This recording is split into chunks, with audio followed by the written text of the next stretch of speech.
good morning. My name is Rochelle Ross and I'm a conference producer here at ICIS, and I am pleased to be joined by Virginie Bussières, who's the Vice President of Communications, Marketing and Government Relations at Pyrowave. Pyrowave is one of the companies that will be joining us at the ICIS Recycled Polymers Conference this November in Chicago. It's our second event in North America, and we're really excited to obviously bring it back to that market. So to kind of learn more about what's happening in the market and some of the speakers, I'm pleased to be joined by Virginie, who's going to talk to us a little bit more about what Pyrowave is doing and their nano recycling technology. So hi, Virginie, how are you doing? Hi, Rochelle. Pleasure to be here with you today. Amazing. And so I have a few questions, Virginie. I hope you don't mind. Are you okay if I kick off with some just to find out? Let's start. Amazing. So what is nanopurification and how does it differentiate or complement chemical and mechanical recycling technologies? Well, Pyrowave is a Canadian-based company, and we focus on providing low-carbon solutions for various industries, one of which is the plastic industry. And we have a portfolio of solutions, and one of which we're launching. We're very proud to do the North American launch in Chicago at the ICIS conference coming up in November, which is the nanopurification technology.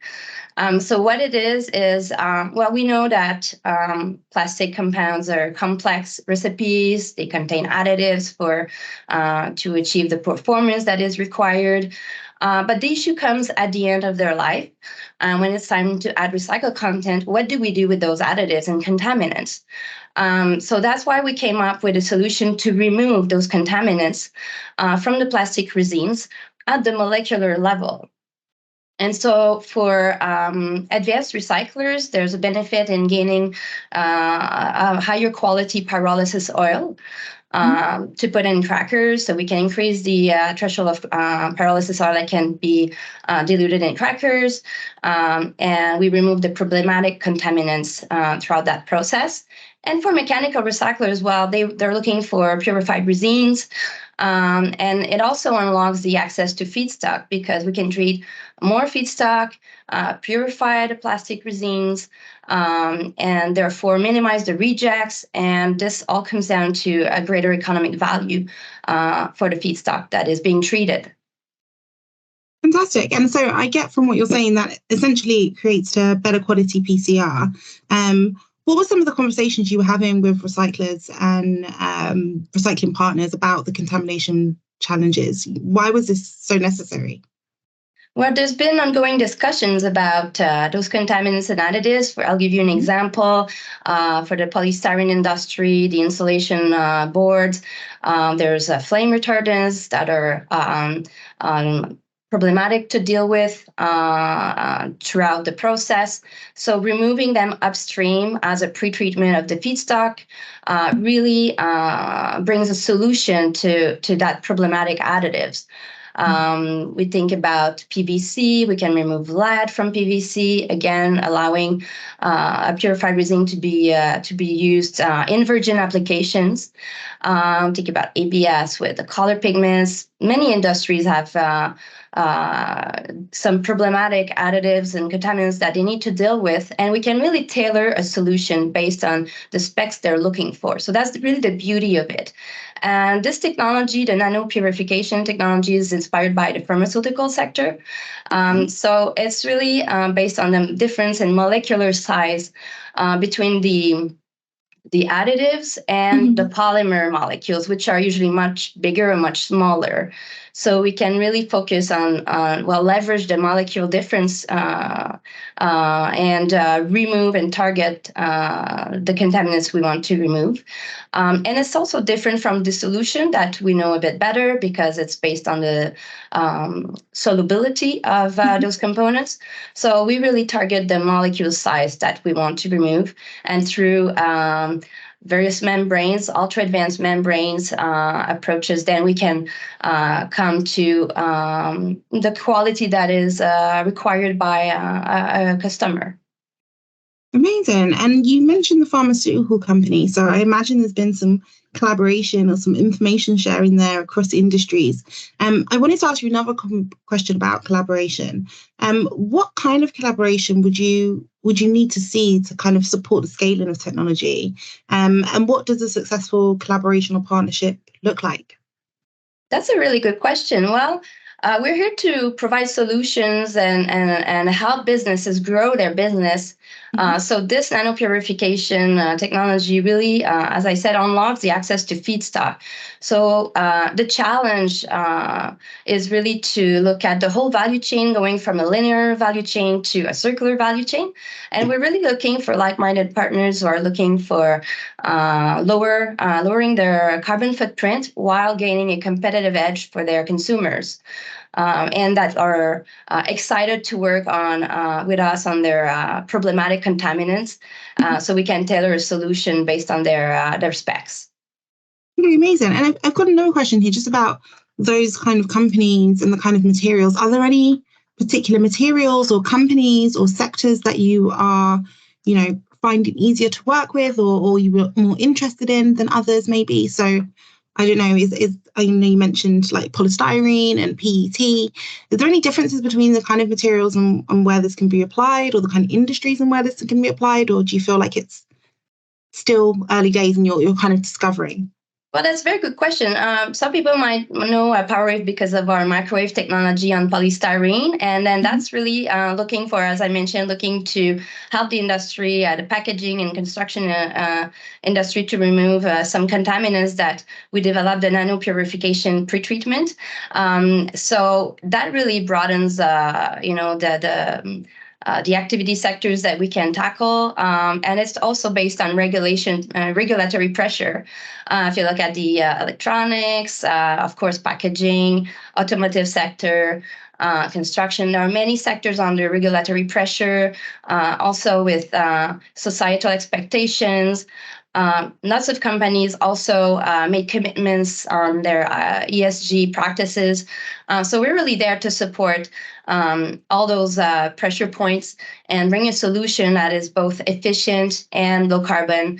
And as I said, brings a competitive edge for their consumers. Amazing. And I know that you've recently partnered with Michelin as well. Could you tell me a little bit more about that, how that came about, and what kind of work you did with them? Well, we're really happy and proud of our partnership with Michelin. It's a big industrial group, lots of expertise there. And as we said, we're looking for like-minded partners to pursue the work. We announced some very encouraging tests with our product, our recycled product, into elastomer and tires. We also did some tests with Knauf, which is a packaging industrial group that also were very conclusive in terms of food contact with our products. So we'll do some more testing, and working with industrial groups like them are key to move the technology forward and make some demonstrations in terms of what is it that is feasible, what are the market opportunities, and the quality levels we can achieve. Great. And I know you mentioned obviously about doing things that are low carbon and energy efficient in that way, and that's something that you prioritize.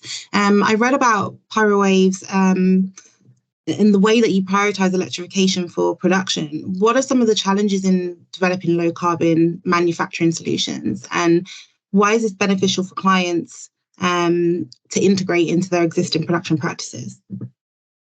Yes, it's true. We electrify industrial processes and chemical processes. The benefits are multiple. We're talking about, as you mentioned, lower energy consumption, which is very important nowadays, higher yields, lower carbon footprints. So all of those are important, but also meeting the regulatory targets when we're talking about recycled content targets. So that has a variety of benefits.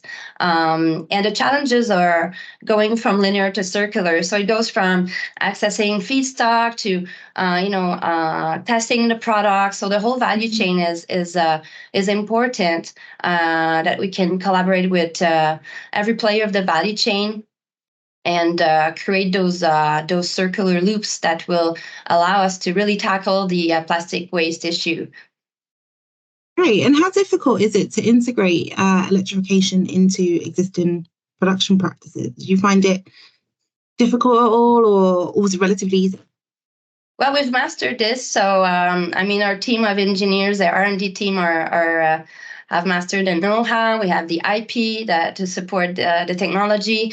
So it's basically switching from a traditional fossil fuel energy to electricity to fuel those technology, and also to bring solutions that are simpler and more efficient to the market. So that's really the focus, the core focus of our R&D team and our engineers. So really try to support the transition to a decarbonation of the economy and electrifying those industrial processes. Well, thank you so much, Virginie. I've just got one more question for you, which is about the conference, which obviously you're going to be speaking at next month.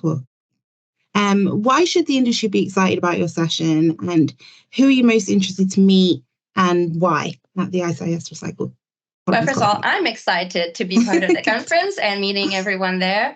Hopefully, we'll have great discussions with industry players. I'm looking forward to meet representatives of various industries, hear about their challenges and how we can work together to grow their business and tackle the problematic contaminants that they want to deal with to get high-quality recycled content, from advanced recycling to mechanical recycling. And also regulators. It's a very exciting times. There's a lot of new regulation coming up. Policymakers are interested in knowing what is coming up, what is going to be feasible in the near future, what is here today, ready to go. And those are important discussions that I'm sure will happen at the conference. Fantastic. Well, thank you so much again, Virginie. We're all excited for the conference next month. And thanks again. Take care. Look forward to meeting you all. Thank you, Rochelle. Bye-bye.